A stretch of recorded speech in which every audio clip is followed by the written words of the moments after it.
While my way of eating can vary from time to time, sometimes I'm tracking total carbs and keeping them under 20. Sometimes I allow for a higher amount of carbs.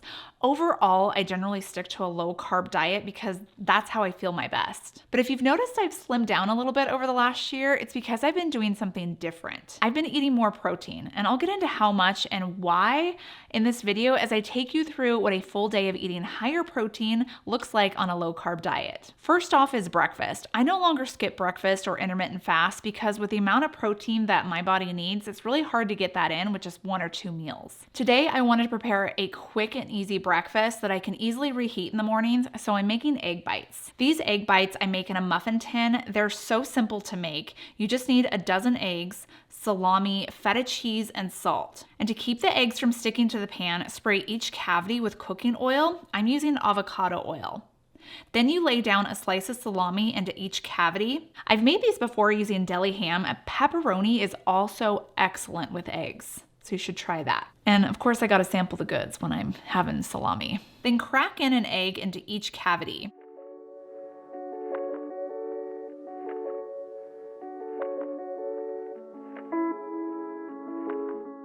After I season each one with salt, it's time to sprinkle on some cheese. I'm using crumbled feta today. Add around a tablespoon or 2 into each cavity. Other cheeses that would be good with this recipe that you could use would be cheddar, pepper jack, Gouda, even goat cheese. And that's it. Now these are gonna go into the oven at around 400 degrees Fahrenheit for around 15 minutes or just until the eggs are set. Each one of these has around 10 grams of protein. So if I have 3, I'm getting 31 grams of protein. I'll have 3 of these along with a latte made from macadamia nut milk, and this will help refuel me after my morning workout. Plus it's going to keep me satisfied while I spend the rest of the morning in front of the computer writing a recipe post for my website, KetoFocus.com. And since I made 12 of these, I'm going to have some left over for breakfast throughout the week, or I can just add one to a meal if I need a little bit of extra protein throughout the day. If you're wondering where the greens are, well, they're coming up in my next meal, where I'm making one of these fancy chopped salads that are popular right now on Instagram. This is going to be an Italian chopped salad filled with lots of color and protein. Salads are a great way to sneak in a variety of veggies and make the most nutrient impact. However, if you're trying to eat the rainbow, it's still difficult to get in all the nutrients you need just from diet alone. That's because most of our food is over-farmed and soils lack minerals and vitamins in them, so that the fruits and vegetables we eat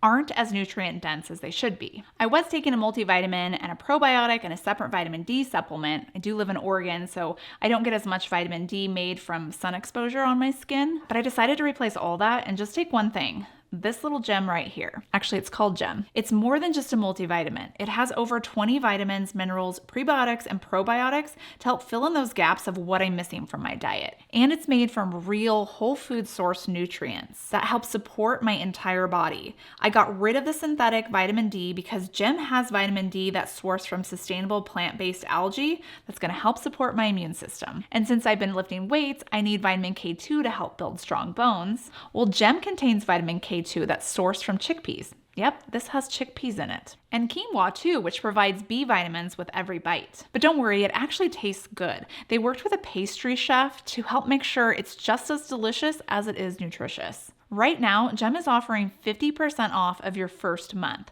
Go to dailygem.com/ketofocus and use my code KetoFocus at checkout. I know that others have had real results using Gem, like improved energy, better mood, improvements in hair, skin, nails, and digestion. So I'm excited to see what sort of benefits I see by using the real food Gem. So far, this Italian salad has lettuce, tomato, cucumber, roasted red pepper, kalamata olives. For protein, since I already purchased a large packet of it, I'm adding salami. I'm counting enough to give me at least 30 grams of protein. I think this is actually around 33 grams. If you don't want to add in that much salami, you could add some hard-boiled egg, some feta, even some shredded chicken. It's important for me to get at least 30 grams of protein in each meal, ideally around 30 to 50 grams of protein, because that's what I find that keeps me satisfied, so I'm not hungry and I'm not snacking in between meals. Plus, it's going to help support muscle growth too. As you get older, it's harder to build and maintain muscle, and it's muscle and strong bones that helps keep you from getting injuries that affect mobility late in life. I'm trying to avoid hip and knee replacements and shoulder injuries later in life, and those are all common as you get older. So prevention needs to happen for me as early as possible. Since I'm lifting weights 5 days a week, I need to make sure I'm getting enough protein, not only to just maintain muscle, but to build it as well. This salad gets tossed with a simple vinaigrette that I made in a mason jar using a half a cup of olive oil, a quarter cup of red wine vinegar. This does make a lot of dressing, so I'm gonna store this separate and then pour it in as I dish up the salad. Then I use about a tablespoon of Dijon mustard, and for seasoning, I add in oregano and red pepper flakes. It's a half teaspoon of dried oregano and a quarter teaspoon of red pepper flakes, and also a pinch of salt. Then shake your groove thing until it's all mixed. This makes a lot of salad, enough for like 2 or 3 portions. A smart person should store the salad separately from the other salad ingredients so that it doesn't get the lettuce all soggy, but I'm not a wise old owl yet. Another reason that I love salad is that it's a lot of volume. Not only is the protein going to help fill me up, but this salad has a lot of water and fiber, and that's also going to help fill me up fast. Dinner on this lovely evening, well, dinner angered me.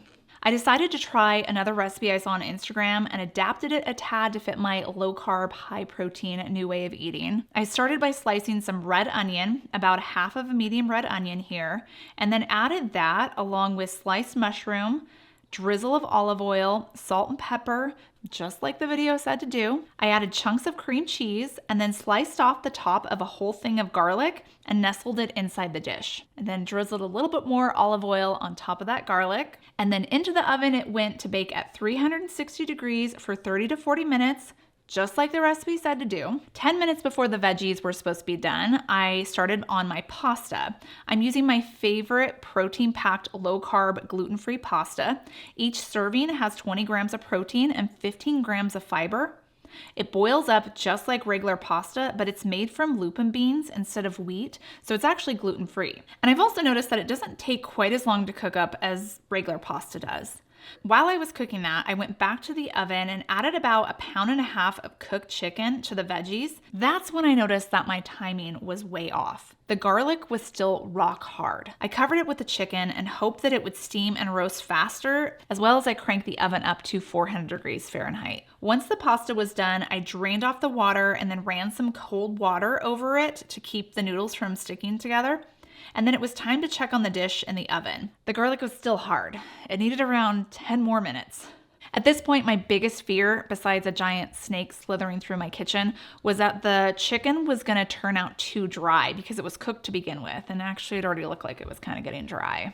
I should have read the reviews on this recipe because other people had the same problem with the cooking time and the garlic not getting roasted properly. Finally, another 10 to 15 minutes later, the garlic was finally soft enough and roasted so that I could finish up this dish. But now my biggest problem was trying not to burn off my fingerprints when trying to squeeze out the roasted garlic. Not only am I a very impatient person, but I also had to go pick up a kid from practice, so time was of the essence. So I wrapped the garlic bulb in foil and then placed it in the freezer to cool off a bit, while I decided to just clean up and open up a bag of spinach. But I mean, really, that took like 30 seconds, and it was still hot as Hades trying to just squeeze it out. And I'm pretty sure I squeezed out some garlic peel in there. In fact, I know I did because I ate it later on. Not only was this not as romantic as the Instagram video, but after adding the spinach leaves and the noodles, it was so dry that it would not properly mix. Plus, the sauce was no longer hot enough to wilt up the spinach. So I decided to throw everything into a large skillet and put it on the stovetop, and then to counteract the dryness, I added a hefty splash of chicken broth and a couple of glugs of heavy cream, seasoned it a bit more, and then managed to salvage this dish just in time to go grab the kid. Casseroles like this one, my whole family tends to enjoy. Pair it with some steamed broccoli or side salad, and you got yourself a complete meal. And if you want to know what some other high protein dishes that I've been making lately, well then click right here because I share some of my favorites.